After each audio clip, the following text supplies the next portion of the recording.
आता ईडी म्हणलं तर E for Eknath Shinde, D for Devendra Fadnavis. ही आत्ताची ईडीची सरकार. आता ती ईडीची नाही राहिली, आता एडाची सरकार झाली. कारण आता ईडीला ए जुळलं अजित पवाराचा, आता ते पूर्ण एडा झाली. आज यहाँ इस मंच के ऊपर टीपू सुल्तान की प्रतिमा लगी हुई है. वंचित बहुजन आघाड़ी के स्टेज पे डंके की चोट पर हमने छत्रपति शिवाजी महाराज और विश्व रत्न डॉक्टर बाबा साहब अंबेडकर के प्रतिमा के साथ टीपू सुल्तान की प्रतिमा रखी है.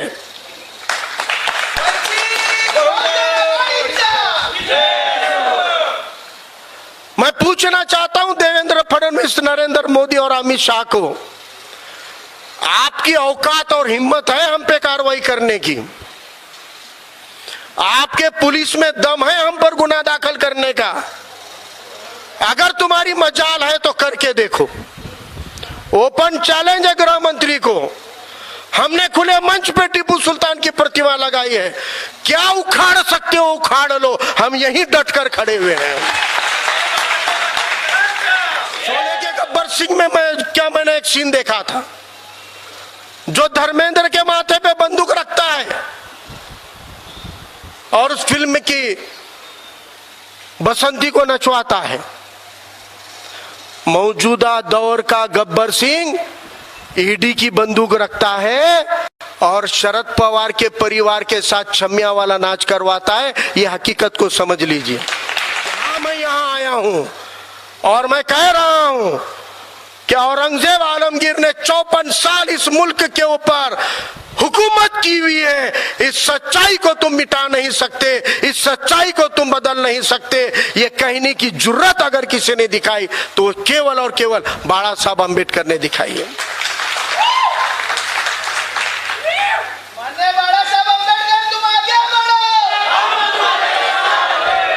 वंचित समाज एक हो जाओ, वो हिंदू तुम्हारे साथ आने तैयार है, वो गरीब मराठा तुम्हारे साथ आने तैयार है. आज यहाँ पे बताया हमारे पाटिल साहब ने कि हर गरीब मराठा को भी समझ में आ गया है कि ये जो बीजेपी के साथ जाके बैठे हैं यही वो लोग हैं जिन्होंने छत्रपति शिवाजी महाराज के स्वराज को हटाकर अस्पृश्यता को बढ़ावा देने वाले पेशवाई को सामने लाने का काम जिन जयचंदों ने किया था, वही जयचंद कल शिवाजी महाराज को दगा दिए थे. आज फुले शाह अंबेडकर के धरती के साथ दगा फटका करने का और गद्दारी करने का काम कर रहे हैं. ये महाराष्ट्र की जनता को पता चल गया है. गरीब मराठा, ओबीसी, हिंदू आपकी तरफ देख रहा है. उठ खड़े हो जाओ और फैसला लो.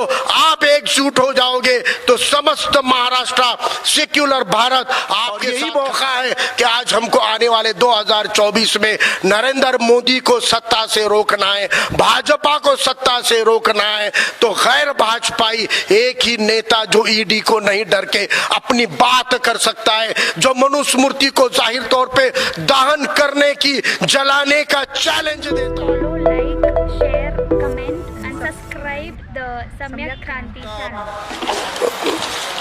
कार्यक्रमाची सुरुवात करण्यापूर्वी आपण समृद्धी महामार्गावर ज्या 25 निरपराध लोकांचं अपघातामध्ये निधन झालं त्यांना आदरांजली वाहण्याचं काम केलेलं आहे. ती घटना आणि ती हळहळ आपल्या मनातून तुमच्या माझ्यासारख्या सामान्य लोकांनी त्या अपघाताची नुसती कल्पनाही केली की एक बस आहे, लक्झरी बस आहे, त्याच्यामध्ये मध्यमवर्गीय तुमच्या आमच्यासारखे लोक वेगवेगळे स्वप्न घेऊन प्रवास करत आहेत. अपघात होतो आणि बस पेट धरते आणि ते लोक वाचवा वाचवा करत असतात आणि कोणी त्यांना हेल्प मिळत नाही आणि 25 लोक होर पडून अशा पद्धतीनं भाजलेले आहेत, मेलेले आहेत की त्यांचा चेहरा आणि ओळख पटत नाही आहे. त्यांची ओळख पटवण्यासाठी DNA करावं लागणार आहे. अशी परिस्थिती नुसती कल्पना केली तर आपल्या अंगावर शहारे येतात. अजून त्या हळहळीतून आपण बाहेरही पडलो नाहीत, परंतु महाराष्ट्राच्या राजकारणामध्ये कथित भूकंप झालेला आहे. भूकंप काय झालेला आहे तर सगळ्या विचारांची राखोळी वाहून, सगळ्या विचारांना तिलांजली देऊन, फुले शाहू आंबेडकरांचं नाव घेऊन, भाजपला शिव्या घालून सत्तेत आलेले 30, 35, 40 राष्ट्रवादी पक्ष, अख्खा राष्ट्रवादी पक्ष हा बीजेपी सोबत मांडीला मांडी लावून सत्ता करण्यासाठी शपथविधी घेऊन मंत्रिपद घेत आहेत, आनंदोत्सव साजरा करत आहेत. त्यांच्या आजच्या शपथविधीसाठी निवडलेला हा औचित्य आणि मुहूर्त सुद्धा फुले शाहू आंबेडकरी विचारांना न पटणारा आहे. त्यामुळं त्यांच्या या सगळ्या कृतीकडं अख्ख्या महाराष्ट्राला आता नीट विचार करून बघणं गरजेचं आहे. आज आपण सोलापूरमध्ये मुस्लिम समाजाच्या जनजागृतीचा कार्यक्रम घेत आहोत. मुस्लिम समाजाची जनजागृती व्हावी, मुस्लिम समाजाला वास्तव ओळखता यायला पाहिजे, मुस्लिम समाजाच्या मनामधली असुरक्षितता घालवली पाहिजे, ती दूर केली पाहिजे. आणि मुस्लिम समाजाला ज्या संविधानामुळे आपल्याला या देशामध्ये सर्व स्वातंत्र्य मिळालेलं आहे, तो स्वातंत्र्य, तो संविधान आणि तो लोकशाही, ती जमहुरियत आपल्याला कायम ठेवण्यासाठी, योग्य नेतृत्व निवडण्यासाठी एक जनजागृती करण्याच्या हेतूनं युवक आघाडीचे शहराध्यक्ष अजहर शेख यांनी पुढाकार घेऊन आजचा कार्यक्रम आयोजित केलेला आहे. आणि या कार्यक्रमानिमित्त त्यांनी सोलापूर शहरामध्ये जनजागृती करून आज या सभागृहामध्ये कार्यक्रम घेण्याचा निश्चय केला. परंतु ही जनजागृती फक्त सोलापूर शहरापुरती नव्हे तर संबंध महाराष्ट्रामधल्या मुस्लिम समाजापर्यंत घेऊन जाण्याची जबाबदारी वंचित बहुजन आघाडीच्या प्रत्येक पदाधिकारी कार्यकर्त्याच्या खांद्यावर आहे.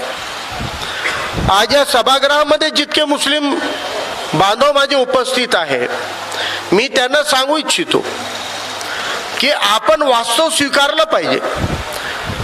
आपल्या मनाला पटते की नाही पटते हा मुद्दा महत्वाचा नाही, तर वास्तवामध्ये काय घडते नाही घडते हे बघणं महत्वाचं आहे. आणि हेच जागृती आणण्यासाठी वंचित बहुजन आघाडी या पद्धतीचे संवादाचे सारे कार्यक्रम घेऊन पुढे जात आहे. आज सोलापूरमध्ये सोलापूरच्या राजकारणाचं, समाजकारणाचं, अर्थकारणाचं एक मोठा घटक इथला मुस्लिम समाज राहिलेला आहे. त्या मुस्लिम समाजानं आपलं अस्तित्व जपलेलं आहे आणि तो मुस्लिम समाज मुख्य प्रवाहाचं राजकारण करू पाहत आहे. आणि त्या मुस्लिम समाजाला लोकसभेमध्ये एक चांगला भक्कम पर्याय सुद्धा उपलब्ध झाला. त्या पर्यायाला सोलापूरच्या मुस्लिमांनी मोठ्या प्रमाणामध्ये स्वीकारण्याचा पुढाकार घेतला होता.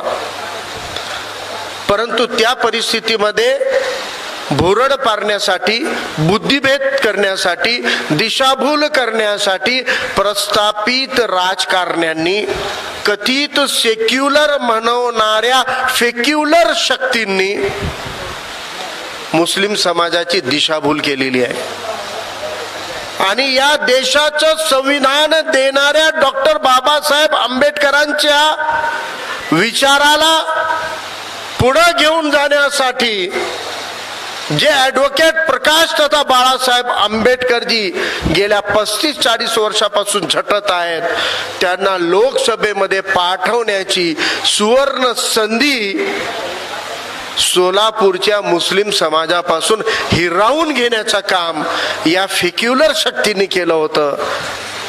आणि तुम्हाला भुरळ पाडताना सांगितलं होतं की वंचित बहुजन आघाडी बी टीम आहे. आता ज्या वंचित बहुजन आघाडीला बी टीम म्हणणाऱ्या आमच्या प्रणिता शिंदे ताई, जे सोलापूरमध्ये वारंवार बोलत होत्या की वंचित बहुजन आघाडी बी टीम आहे, आज त्या प्रणिती शिंदे ताई कुठं लपलेल्या आहेत? आम्हाला ताईंना विचारायचं आहे.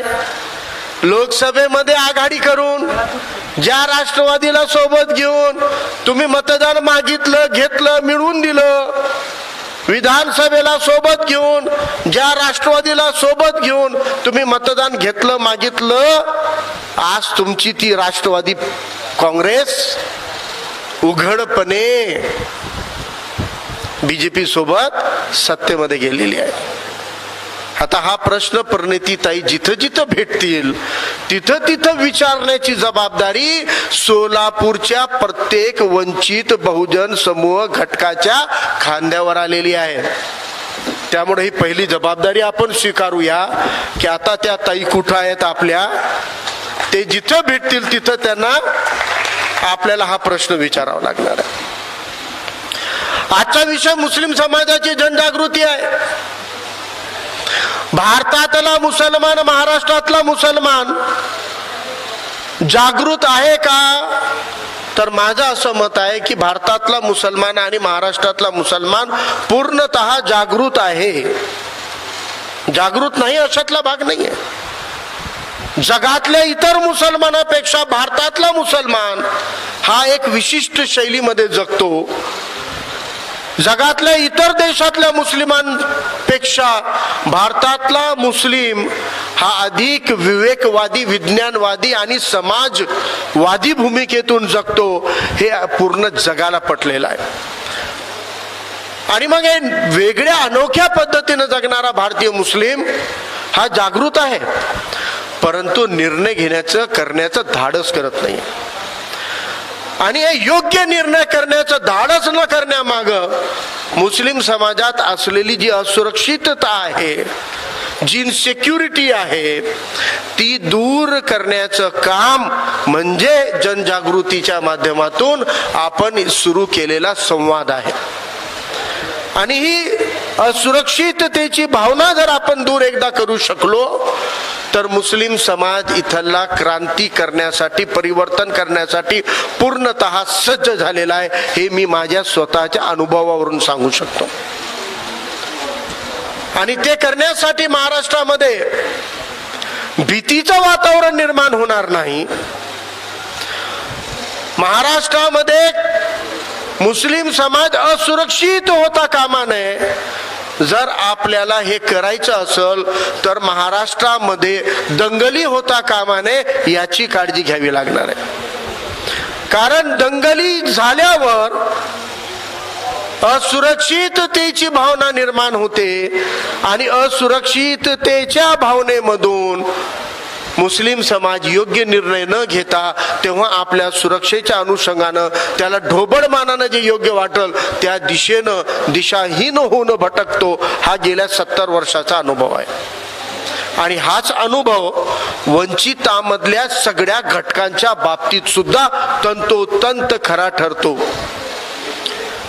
आपण ज्या वंचितांच्या, बहुजनामधल्या ज्या वंचितांचं राजकारण उभं करू पाहतोय त्या वंचितांच्या मानसिकतेचा अभ्यास केल्यावर हे कळेल की दंगलीमध्ये सुद्धा वंचितांचं राजकारण बाजूला ठेवून दिशाहीन होऊन भरकटण्याचं काम राजकीय पद्धतीनं या वंचित समाजाच्या माध्यमातून सुद्धा होतो. आणि म्हणून जर आपल्याला महाराष्ट्रामध्ये दंगली रोखायच्या असतील, दंगली होऊ द्यायच्या नसतील तर दंगली घडवण्यामागली मानसिकता लक्षात घेऊन त्याला कायद्याची वचक बसवण्याचं काम करावं लागेल. हे आदरणीय बाळासाहेब आंबेडकरांनी विचारपूर्वक ठरवलेला, घेतलेला एक निर्णय आहे की या महाराष्ट्रामध्ये मोहम्मद पैगंबर सल्लल्लाहु अलैहि वसल्लमच्या अनादर, अवमान करूनच दंगली घडू शकतात. आणि या दंगली जर रोखायच्या असल्या तर पैगंबर साहेबाचा अवमान आणि त्याच धर्तीवर इतर महामानवांचा अवमान सुद्धा होता कामा नये. आणि हे रोखण्यासाठी वर्तमान कायद्यामध्ये एकही कडक कायदा नसल्यामुळं एखादा कडक कायदा निर्माण करण्याची गरज आहे. हे ओळखून ॲडव्होकेट आदरणीय प्रकाश तथा बाळासाहेब आंबेडकरांनी पैगंबर बिलाचा ड्राफ्ट बनवलेला आहे, समजून घ्या. पैगंबर बिल या नावाला नाव जरी पैगंबर बिल दिलेला असला तरी या कायद्यामध्ये भारतातल्या, महाराष्ट्रातल्या कोणत्याही पैगंबर साहेबासहित कोणत्याही धर्मजातीच्या महामानवांचा, संतांचा आणि श्रद्धास्थानांचा अवमान केला जाणार नाही याची काळजी घेण्यासाठी या ड्राफ्टला बनवण्यात आलेला आहे. आता हे ड्राफ्ट बनवत असताना सोशल मीडियाच्या माध्यमातून, भाषणांच्या माध्यमातून, लिखाणांच्या माध्यमातून आणि टीव्ही मधल्या डिबेटच्या माध्यमातून पैगंबर साहेबासहित इतर महामानवांचा अवमान केला जाणार आहे. त्यांचं वारंवार वेगवेगळ्या ठिकाणी आपण अनुभवलं की तत्कालीन राज्यपाल कोश्यारी नावाचे जे होते, त्या कोश्यारींच्या नावामध्ये चुकून भगत नाम शब्द आलेला आहे, भगत सिंह कोश्यारी, पण त्यांच्यामध्ये भगत नावाचं रगतच नाही आहे, ते फक्त कोश्यारी असू शकतात. म्हणून त्यांच्या नावातला भगत हा सायलेंट करायचं आणि त्याला मायनस करूनच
एकही परिस्थिती आपण अनुभवलेली आहे की महाराष्ट्राचे तत्कालीन राज्यपाल, संवैधानिक पदावर असलेला व्यक्ती सुद्धा, आद्य राष्ट्रपिता म्हणून ज्यांना आपण गौरवान्वित करतो, ज्यांची प्रेरणा घेतो, त्या महात्मा फुले आणि सावित्रीमाई फुले यांचा सुद्धा अवमान केलेला आहे. वेळोवेळी त्यांनी छत्रपती शिवाजी महाराजांचा अवमान केलेला आहे. वेळोवेळी त्यांनी महाराष्ट्राच्या संस्कृतीचा सुद्धा अवमान केलेला आहे. आणि या पद्धतीचे अवमान करून, महामानवांचा अवमान करून आपल्या भावना दुखवण्याचं काम संवैधानिक पदावर असलेल्या बीजेपीच्या अनेक मंत्र्यांनी, खासदारांनी, आमदारांनी केलेला आहे. आता यांच्यावर कारवाई करायची असेल तर कोणताही असा कडक कायदा नाही ज्या कायद्यामध्ये यांच्यावर कारवाई केल्यावर यांना जामीन मिळू नये असा एकही कायदा वर्तमान IPC मध्ये नाही आहे. म्हणून एक अशा कायद्याची गरज आहे ज्या कायद्याच्या आधारे अवमान करणाऱ्या व्यक्तीला पोलीस स्टेशन मध्ये पकडून आणल्यानंतर अटक करण्याचं प्रावधान राहिला पाहिजे आणि अटक केल्यानंतर त्याला सहज सोप्या पद्धतीनं जामीन मिळू नये आणि त्याला किमान काही महिने तरी जेलमध्ये सडावं, तर अशा मानसिकतेवर अंकुश लावण्यासाठी कायद्याची मदत होईल असा एकही कायदा वर्तमान IPC मध्ये उपलब्ध नाही. आणि त्यामुळे आदरणीय बाळासाहेब आंबेडकर जे संविधान निर्माते, विश्वरत्न डॉक्टर बाबासाहेब आंबेडकरांच्या फक्त रक्ताचा नव्हे तर विचारांचा वारसा सुद्धा पुढे घेऊन जात आहेत. त्यांनी संविधानामधल्या राहिलेल्या अशा काही उणिवा दूर करण्यासाठी पैगंबर बिलचा ड्राफ्ट बनवलेला आहे. म्हणून पैगंबर बिल हे केवळ पैगंबर साहेबाचा अवमान झाला तरच नाही, तर इतर कोणत्याही महामानवांचा अवमान झाला तरी तो कायदा लागू होऊ शकतो. आणि जर कायद्यानं वचक राहिली, वर्तमान मध्ये नाही आहे. मी इथं उपस्थित असलेल्या माझ्या मुस्लिम बांधवांना विचारतो, महाराष्ट्रात देशामध्ये जिथं कुठं पैगंबर साहेबाचा अवमान झाला म्हणून आपले तरुण एकजूट होतात, पोलीस स्टेशनला जातात आणि पोलिसांना म्हणतात, हे बघा स्क्रीनशॉट, हे बघा व्हिडिओ, हे बघा चित्र, इथं पैगंबर साहेबाचा अवमान झालेला आहे, याच्यावर गुन्हा दाखल करा. तर आधी तर पोलीस स्टेशन वाले टाळाटाळ करतात आणि हे सांगायचा प्रयत्न करतात तुम्हाला की हे सायबर क्राईम आहे, तुमचा अर्ज आम्ही सायबर सेलला दिलेला आहे, सायबर सेल कडून आम्हाला माहिती आल्यावर गुन्हा दाखल करू. थेट गुन्हा दाखल करत नाहीत. मग सायबर सेलच्या नावानं 2 दिवस 3 दिवस चालढकल होईल आणि ती चालढकल झाल्यानंतर जेव्हा दबाव वाढला, मॉब वाढला, मुस्लिम समाज मोठ्या संख्येनं जमा झाला, तर मग ते 295A सेक्शन अंतर्गत गुन्हा दाखल करतात. मग आपले तरुण म्हणतात, मग गुन्हा दाखल झाला, आता त्याला पकडून आणल्याशिवाय आम्ही पोलीस स्टेशन परिसरातून बाहेर जाणार नाही. तर ते एक पोलीसची गाडी जाते, आरोपीला पकडते आणि पोलीस स्टेशन समाधान मानतात की चला बुवा आम्ही गुन्हा दाखल केला का? हो केला. आरोपीला अटक झाली का? हो झाली. आणि समाधानी होऊन पोलीस स्टेशनच्या बाहेर पडून आपण एखाद्या चहाच्या टपरीवर चहाची चुस्की घेण्यापूर्वी पोलीसवाले त्या आरोपीला मागच्या दरवाजानं नेऊन घरी सोडतात. कारण 295A या प्रोव्हिजन मध्ये कुठेही अटक करण्याचं आणि जामीन न देण्याचं प्रोव्हिजन नाही, तर पोलीस स्टेशन स्तरावर सेल्फ बॉन्ड देऊन 2 ओळीचं लिहून तो आरोपी सुटतो.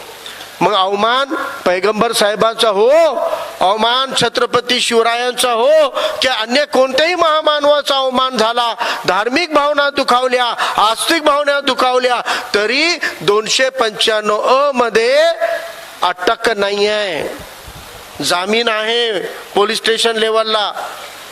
मग आता जर इतक्या सोप्या पद्धतीने गुन्हा दाखल होऊन आरोपी सुटणार असतील, तर दुसऱ्यांदा अवमान करताना त्यांच्यामध्ये काही भीती राहणार का? काहीच भीती राहणार नाही. चहा प्यायला टपरीला जातो, भेळ खायला, पाणीपुरी खायला जातो, तेवढ्या कमी वेळेमध्ये पोलीस स्टेशनला जाऊन परत येतात. म्हणून ज्या कायद्यामुळे महिने जर ते जेलमध्ये सडले तर पुन्हा अवमान करणार नाही, या हेतून मोहम्मद पैगंबर बिल बनवण्याचं काम, याचा ड्राफ्ट बनवण्याचं काम आदरणीय बाळासाहेब आंबेडकरांनी केला. हे ड्राफ्ट आपण बनवलं. आपला ड्राफ्ट आपण शिक्षक मतदारसंघाच्या एका आमदाराच्या माध्यमातून मुख्यमंत्र्यापर्यंत पोहोचवला. आणि तेव्हा जी सरकार होती, तेव्हाची सरकार ईडीची सरकार नव्हती. आता ईडी म्हणलं तर E for Eknath Shinde, D for Devendra Fadnavis, ही आत्ताची ईडीची सरकार. आता ती ईडीची नाही राहिली, आता एडाची सरकार झाली. कारण आता ईडीला ए जुळलं अजित पवाराचा, आता ते पूर्ण एडा झाली. म्हणून आता ही एडाची सरकार आहे. आणि तेव्हा ईडीची पण नव्हती. तेव्हा काँग्रेस आणि राष्ट्रवादी काँग्रेसची सेक्युलर म्हणवणारी सरकार सत्तेत होती. आणि 5 जुलै 2021ला आदरणीय बाळासाहेब आंबेडकरांच्या मार्गदर्शनाखाली विधान भवनावर वंचित बहुजन आघाडीने मोर्चा काढून पैगंबर बिल आणि 5% आरक्षण द्या ही मागणी करून मुंबईमध्ये आंदोलन केलं होतं. आणि जागोजागी वंचितच्या पदाधिकाऱ्यांना, कार्यकर्त्यांना अटक करून पोलीस स्टेशनला घेऊन गेले. तेव्हा येल्लो गेट पोलीस स्टेशनला जंतर मंतर आणि आझाद मैदान बनवण्याचं काम याच वंचित बहुजन आघाडीच्या कार्यकर्त्यांनी केलं होतं. त्यामध्ये तुम्ही पण कदाचित सहभागी झालेले असाल आणि हे तुम्हाला आठवत असेल. 2021ला आपण ड्राफ्ट दिला उद्धव ठाकरे मुख्यमंत्री होते, काँग्रेस आणि राष्ट्रवादी काँग्रेसची सरकार होती आणि त्या दिवशी त्यांनी आपल्याला सांगितलं होतं की आम्ही स्वतंत्र सेशन बोलावून यावर विचार करू.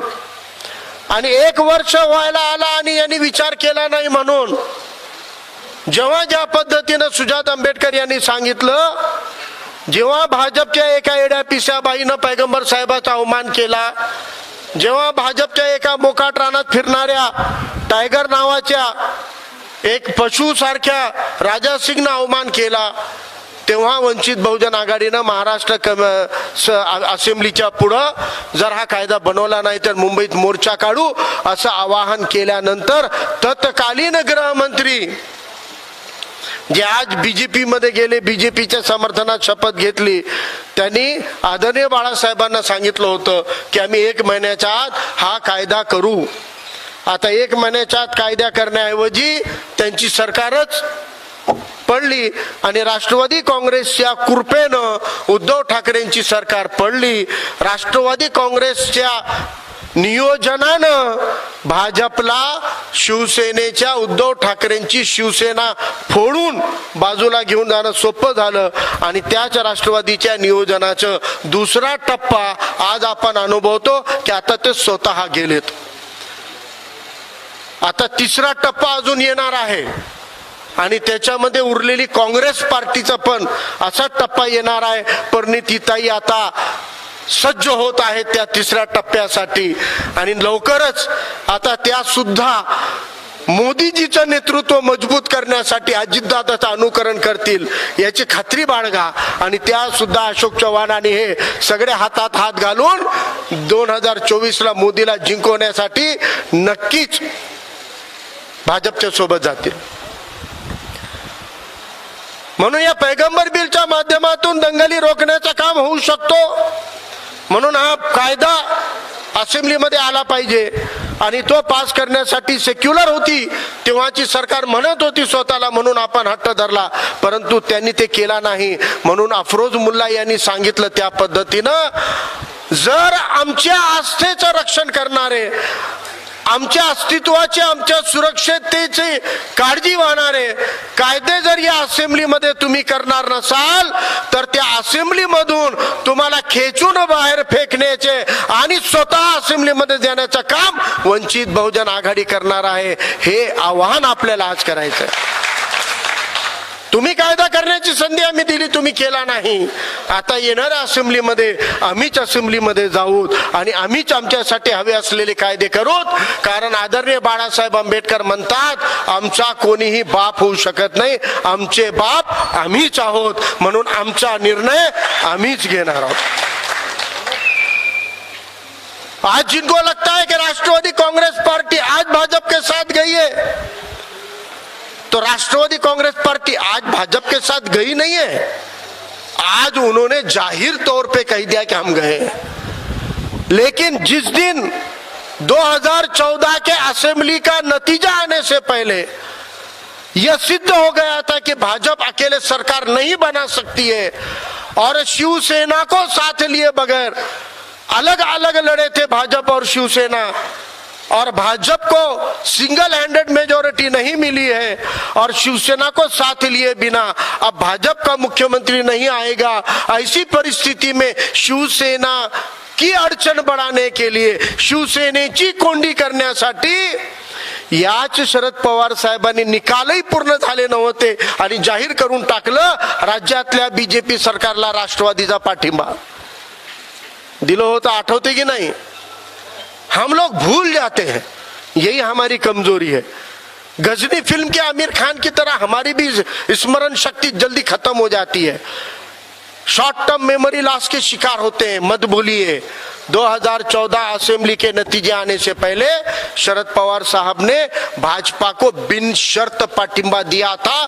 इसी कारण उस वक्त शिवसेना की चलती नहीं रही और शिवसेना को फरफडत मागे शिवसेनेला जावं लागलं होतं.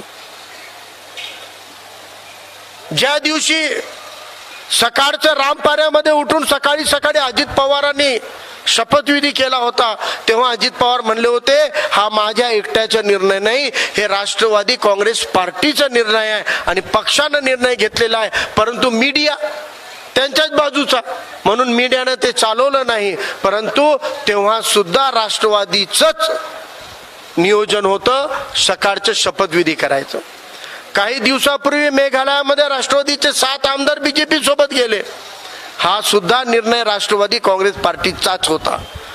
म्हणून वंचित बहुजन आघाडीच्या कार्यकर्त्यांना हे समाजापर्यंत आपलं वास्तव मांडायचं आहे कि राष्ट्रवादी कांग्रेस और कांग्रेस दोनों पार्टियां महाराष्ट्र की ये भाजपा का समर्थन करने वाली पार्टियां हैं.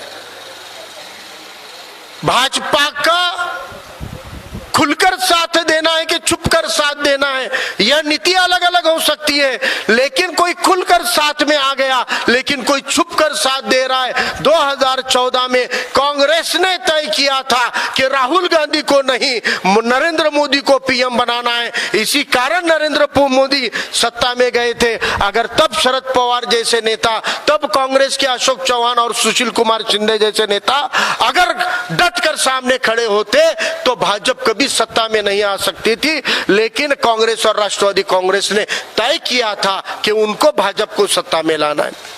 जो काम वो बहुजन विचारों के विरोध का, जो कानून बहुजन और माइनॉरिटी के विरोध के वो सत्ता में रह के नहीं कर सकते, वह कानून बनाने के लिए भाजपा को सुपारी देने का काम कांग्रेस राष्ट्रवादी का ये कोई नया खेल नहीं है, यह पुराना खेल है. इसलिए हमको एक चीज को समझना है कि आज जब आपके ऊपर हमले हो रहे हैं, उत्तराखंड झारखंड जैसे दूर पिछड़े हुए राज्यों के अंदर जो मॉब लिंचिंग हुआ करती थी, जो 4-6 महीने में एक आधी घटना सामने आती थी कि कहीं पर मुस्लिम नौजवानों को गाय के नाम पे, गौ मांस के नाम पर कुचल कर मार दिया जाता है, वो दूर होने वाली मॉब लिंचिंग आज आपके दरवाजे तक पहुंच चुकी है. आज आपके शहर, आपके गांव, आपके जिले में पहुंच चुकी है. वो आज आपके गली मोहल्ले तक पहुंच चुकी है. और आज भी अगर आप बेदार नहीं हो रहे हैं, आज भी अगर आप जागरूक नहीं हो रहे हैं, आज भी अगर आप इन ढकोसले सेक्युलर कहने वाले कांग्रेस और राष्ट्रवादी कांग्रेस को अपना सुरक्षा कवच मानते हैं, तो फिर मॉब लिंचिंग में मरने के लिए हम अपने बच्चों को तैयार कर रहे हैं. हम दावत दे रहे हैं, मॉब लिंचिंग करने वालों को हम बढ़ावा दे रहे हैं. महाराष्ट्र की राजनीति के अंदर महाराष्ट्र के मुसलमान ने हमेशा हिकमत का काम किया है. हमेशा उसने डिप्लोमेटिक पॉलिसी से सूझबूझ के साथ में जीने के साथ में गंगा जमनी तहजीब को रखने का काम महाराष्ट्र का मुसलमान करता है. महाराष्ट्र के मुसलमान को मालूम है कि इतिहास को लेकर यहां पूरी सच्चाई नहीं बताई गई. महाराष्ट्र के मुसलमान को मालूम है कि जिन इतिहासकारों ने छत्रपति शिवाजी महाराज का इतिहास सच्चा नहीं लिखा है, तो मुस्लिम राजाओं का इतिहास सच्चा कैसे लिखेंगे.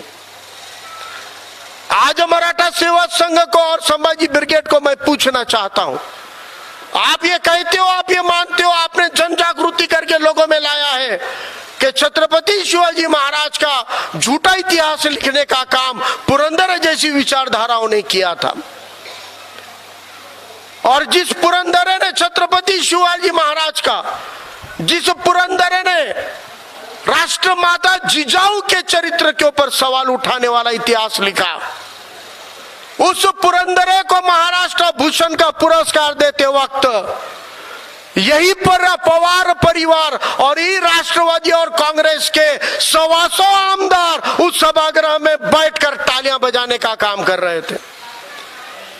जिन्होंने छत्रपति शिवाजी महाराज का झूठा इतिहास लिखकर यहां दंगों की राजनीति की है, उन्होंने मुस्लिम राजाओं का सच्चा इतिहास लिखने की उम्मीद महाराष्ट्र के मुसलमानों को नहीं है. और इसीलिए महाराष्ट्र के मुसलमान मुस्लिम राजाओं को लेकर यहां पर जो हमारे हिंदू नौजवानों के अंदर गुस्सा है, उसको समझ सकते हैं कि इनको जो इतिहास पढ़ाया गया, ये उस इतिहास का शिकार होकर ये भूमिका ले रहे हैं. इसलिए महाराष्ट्र के मुसलमान ने किसी मुस्लिम राजा का आग्रह नहीं किया। महाराष्ट्र के मुसलमान ने किसी भी मुस्लिम राजाओं का गौरव नहीं किया। महाराष्ट्र का मुसलमान औरंगजेब आलमगीर के दोनों भूमिकाओं को देखता है। औरंगजेब आलमगीर की पर्सनल जिंदगी में उन्होंने जो धर्म का अनुकरण करके एक साफ सुथरे चरित्र की जिंदगी गुजारने का अनुकरण किया, उस पार्ट को अलग से देखता है, और एक राजा के तौर पे उनकी भूमिका को भी अलग से देखा जाता है। इसीलिए महाराष्ट्र के मुसलमान में आप मुझे एक मुसलमान बता दो जिसने अपने बेटे का नाम औरंगजेब रखा हो। महाराष्ट्र में आप इतनी संगठन देखते हैं, आप टीपू सुल्तान ब्रिगेड देखोगे, अशफाकुल्ला खान ब्रिगेड देखोगे, आप अलग अलग नामों के मुसलमानों के संगठन देखोगे, लेकिन आपको कभी औरंगजेब नाम का संगठन देखने को मिला था क्या? क्योंकि ये मुसलमानों की हिकमत थी, मुसलमानों की दूरंदेशी थी, मुसलमानों की समझदारी थी। उसको पता है यहां इतिहास को तोड़ मरोड़ के पेश किया गया है। इसीलिए लोगों की मानसिकता क्या है इसको समझते हुए संयम से वो अपनी भूमिकाओं को स्पष्ट करता आया है। लेकिन कोल्हापुर समेत महाराष्ट्र में कई जिलों के अंदर सिर्फ औरंगजेब आलमगीर नहीं तो हजरत टीपू सुल्तान की प्रतिमा को लेकर, उनके इंस्टाग्राम के रील को लेकर और उनके स्टेटस को लेकर भी दंगे हुए हैं, हमले हुए हैं। आज यहां इस मंच के ऊपर टीपू सुल्तान की प्रतिमा लगी हुई है। वंचित बहुजन आघाड़ी के स्टेज पे डंके की चोट पर हमने छत्रपति शिवाजी महाराज और विश्व रत्न डॉक्टर बाबा साहब अंबेडकर के प्रतिमा के साथ टीपू सुल्तान की प्रतिमा रखी है।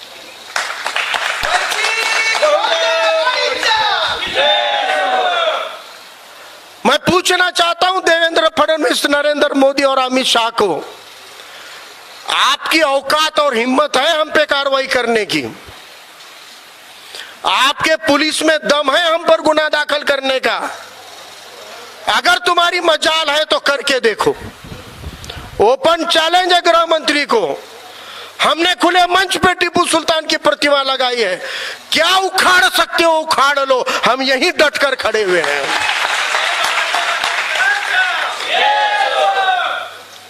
इन लोगों को पुराना इतिहास भी नहीं मालूम, इन लोगों को वर्तमान इतिहास भी नहीं मालूम। अरे ये लोग संविधान विरोधी हैं, इनको संविधान के पढ़ने का सादा अक्षर भी नहीं मालूम है। विश्व रत्न डॉक्टर बाबा साहब अंबेडकर ने संविधान की जिस मूल प्रत को डॉक्टर राजेंद्र प्रसाद को स्वाधीन किया था, जिसकी तस्वीर संविधान सुपुर्द करते हुए हम देख रहे हैं, वो ओरिजिनल संविधान की किताब पार्लियामेंट के लाइब्रेरी में रखी हुई है। और संघियों को, आरएसएस वालों को, भाजपाइयों को मैं कहना चाहता हूं कि तुम्हारे चड्डी गैंग का पंतप्रधान जब तक है, उस पार्लियामेंट में जाओ और बाबा साहब द्वारा लिखित ओरिजिनल संविधान की किताब को एक बार देख कर तो आओ। अगर आप ओरिजिनल संविधान की किताब को खोलोगे तो आपको उस संविधान की किताब के अंदर सर्वप्रथम तथागत गौतम बुद्धा के भी दर्शन होंगे, सम्राट अशोक के भी दर्शन होंगे, और वहां पर हजरत टीपू सुल्तान के भी दर्शन होंगे, और मुगल बादशाह अकबर के भी दर्शन होंगे। संविधान पे छपी हुई टीपू सुल्तान की तस्वीर को आप गैर कानूनन बता सकते हो क्या?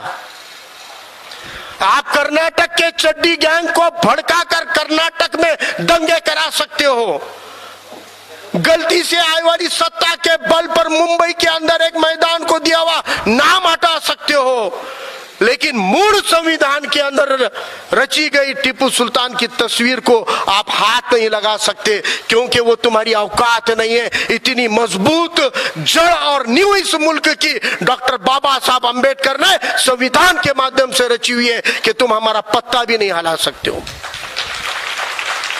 यह हमारी आपस की फूट है, यह हमारे आपस के भेदभाव है, जो बहुजन वर्ग में बंटवारा हो चुका है, जो अलग अलग दिशाओं में चला गया। जो कांग्रेस के और राष्ट्रवादी के गुमराही का शिकार हो गया,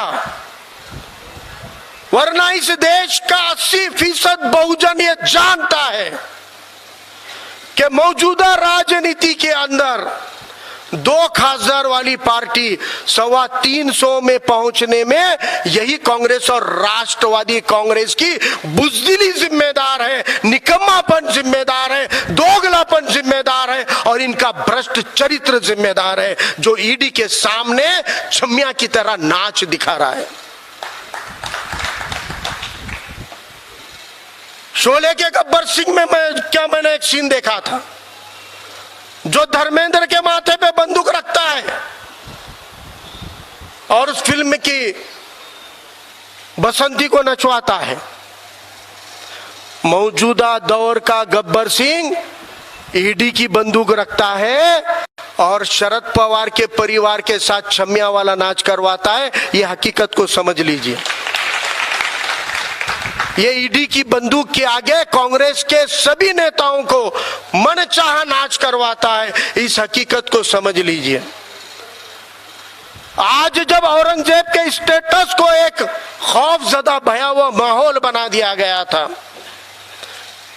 कि कोई भी अगर उनका नाम भी लेगा तो मानो उसने बहुत बड़ा जुर्म कर दिया हो, ऐसे परिस्थिति के अंदर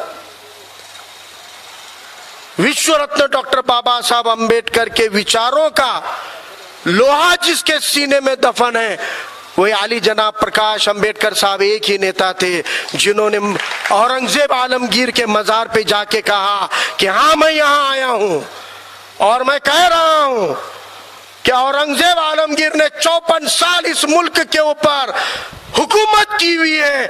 इस सच्चाई को तुम मिटा नहीं सकते, इस सच्चाई को तुम बदल नहीं सकते।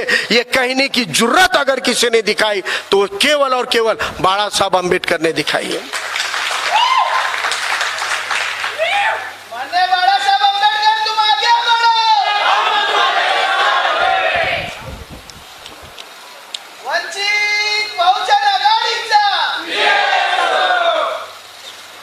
और यही चीज है, यही बात है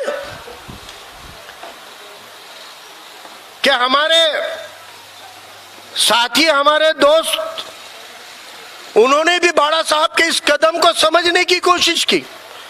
हमारी दोस्त रहने वाली पार्टियां, इन्होंने भी इस बात को समझा कि बाबा साहब ने जो कदम उठाया है वह फिरका परस्त, धर्मांध, जातिवादी ताकतों को तमाचा लगाने के लिए उठाया है।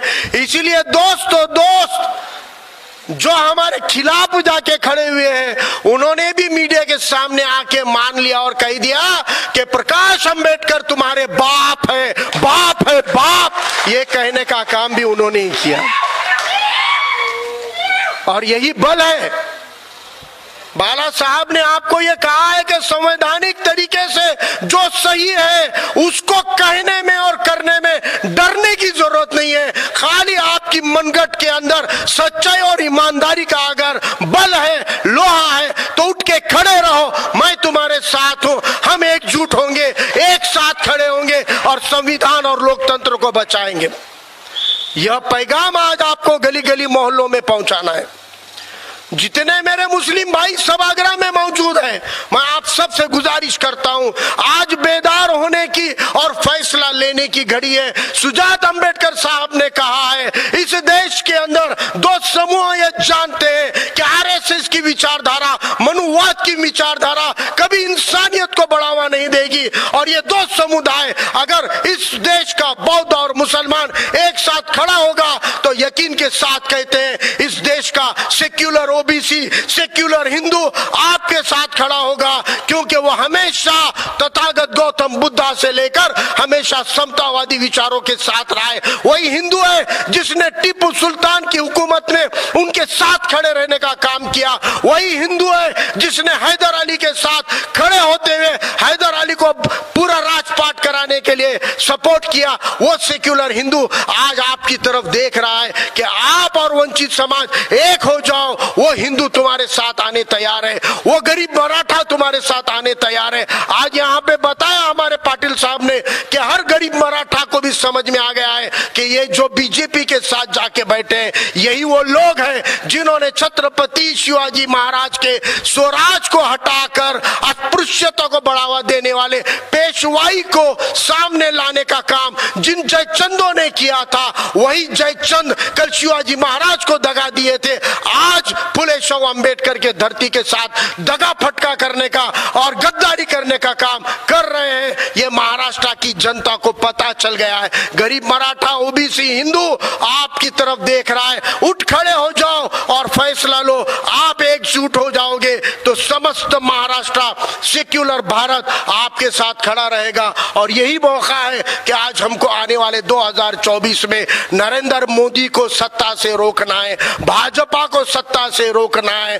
तो गैर भाजपाई एक ही नेता जो ईडी को नहीं डर के अपनी बात कर सकता है, जो मनुस्मृति को जाहिर तौर पे दहन करने की, जलाने का चैलेंज देता है, वह नेता आदरणीय अली जनाब प्रकाश तथा बाला साहब अम्बेडकर है। उनके नेतृत्व में अगर हम आगे जाएंगे तो हम इस देश को, संविधान को, लोकतंत्र को बचाने का काम कर पाएंगे। अगर हम नहीं बचा पाए तो यकीनन 2024 के बाद ना आपके वोटिंग के अधिकार रहेंगे, ना लोकशाही रहेगी, ना चुनाव रहेंगे। इसीलिए अभी नहीं तो कभी नहीं, फैसला अभी करना है और आपको तय करना है कि आपको डर डर के मरना है कि संविधान के बल पे लड़ना है। ये फैसला हमको करना है और इस देश को, इस लोकतंत्र को बचाना है। सभी का बहुत बहुत शुक्रिया। अल्लाह हाफिज। सभी को जय भीम, जय भीम। विजय, धन्यवाद सर। माननीय बाळासाहेब आंबेडकर यांनी मोहम्मद पैगंबर बिल याविषयी संपूर्ण माहिती आपण सभागृहाला दिलीत। राज्यातील व देशातील राजकारणावर आपण भाष्य केलात। त्याचबरोबर इथल्या संपूर्ण दलित समाजाला, मुस्लिम समाजाला एकत्रितपणाचं आव्हान केलं। त्या आव्हानाला संपूर्ण सोलापूरकर प्रतिसाद देतील अशी मी आशा करतो। यानंतर या कार्यक्रमाचा भाग म्हणून आभार प्रदर्शनासाठी मी वंचित बहुजन युवक आघाडीचे शहर महासचिव विनोद जाधव यांना विनंती करतो की आपण या कार्यक्रमाचं आभार प्रदर्शन करावं।